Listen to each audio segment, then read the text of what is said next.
اوس تاسو کولی شئ چې تاسو ډایرکټ د واتساپ سټیټس چې کوم دی هغه فیسبوک آی ډي باندې هم ډایرکټ تاسو سټورۍ ته ښیګولی شئ د واتساپ څخه بغیر د واتساپ وتلو.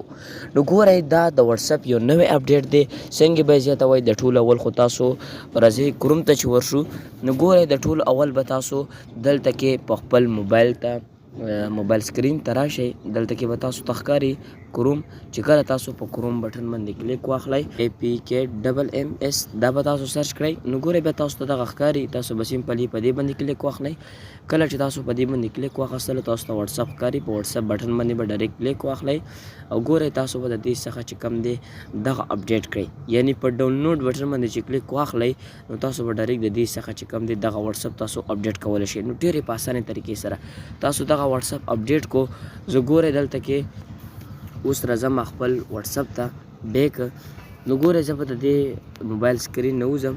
دلته کې به زه راشم واتساپ ته نو ګورئ تاسو هم په اسانه طریقې سره دغه شانته کې واتساپ ته راشئ. ګورئ زه دلته کې یو سټیټس ورکوم. نو سټیټس به څنګه ورکوم دلته کې به سټیټس ته راشئ. د سټیټس یو نوی اپډیټ دی.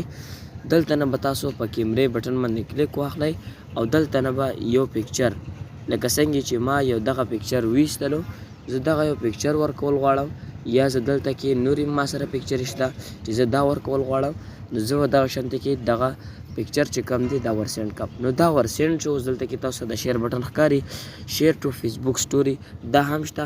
که نه تاسو په 3 ډاټ بټن باندې دلته کې په تاسو په سټیټس بټن باندې کلیک واخلئ نو دلته نه تاسو په اسانه طریقې سره دغه یو په 3 ډاټ بټن باندې چې کلیک واخلئ دلته کې شیر ټو فیسبوک بټن درکوي چې دې څخه هم تاسو ډایرکټ دغه شیر ټو فیسبوک باندې یعنی فیسبوک سټورۍ باندې هم ډایرکټ ورکولی شئ. د ویډیو کتلو ډېره زیاته مننه. حتماً خپلو سانو سره شریکه کړئ. نور ښایسته معلوماتو لپاره موږ سره اوسئ او زموږ اکاونټ در سره فالو کړئ.